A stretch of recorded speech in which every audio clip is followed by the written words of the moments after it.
In a graveyard in the north of Iraq, Gaylan is slowly being laid to rest. A young Kurdish man aged just 25 years old, he died at the Polish border 2 weeks ago.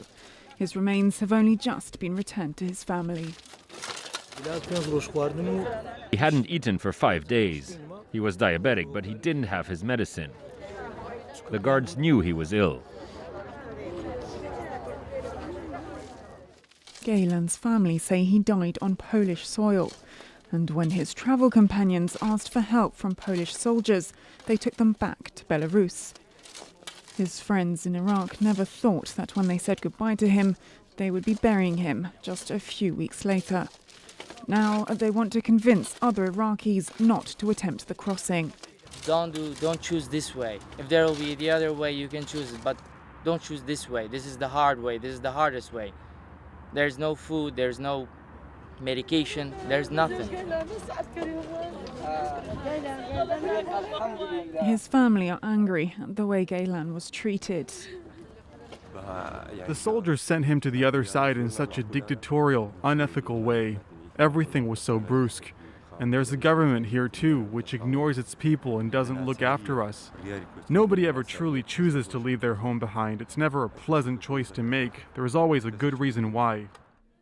In recent weeks, at least a dozen people have died on Europe's doorstep. But many people in this region in the north of Iraq still want to escape the country, the result of Iraq's economic crisis and what they say is the government's increasing authoritarianism. Among them, Sheikh O, a young Kurdish man. He works just a few days a month at this grain factory, earning a handful of euros per shift. Our life is miserable here, and lots of us want to escape this daily struggle. It's better to just die here. When you live, you fight, and it's never ending. The average salary fell by almost a third last year to just around 220 euros per month. Sheko barely manages to earn 150. When he saw a new route into Europe open up, he started looking into how he too could leave Iraq. At home, his things are already packed for the long trip ahead. Everything he'll take fits into this one small backpack. This jumper is very warm. It's great for traveling. I've also got socks and a charger. Sheko knows that the journey isn't without risk, but says that staying is also a risk.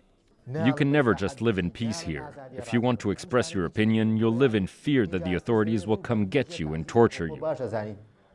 He's all set for the journey, having got his visa a few days ago. He managed to get it via an intermediary he contacted through a Telegram group. The contact asked for over 4,000 euros, which includes flights and 5 nights at a hotel.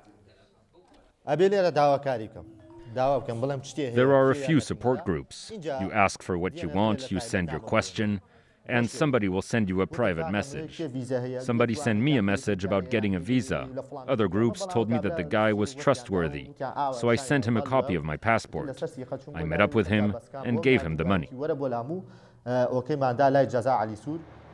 It's a profitable business that lines the pockets of the middlemen, as well as travel agencies in the area.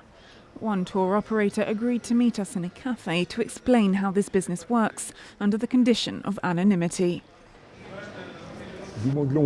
We sell a package. 2 months ago it was around 2,000 euros for the visa, flights and hotel, but now it's more like 3,500 euros, with a guarantee of arriving over there. If the client doesn't make it to Minsk, we don't get paid. Each client brings in around 900 euros for a fairly easy trip to organise, as it's totally legal. Belarus has relaxed visa rules in recent months. I'm telling you, the Belarusian ambassadors have made the procedure for getting visas really simple. It's clear to us, if Belarus wasn't giving out these visas, there would be no land route into Europe, and these people wouldn't be able to make it.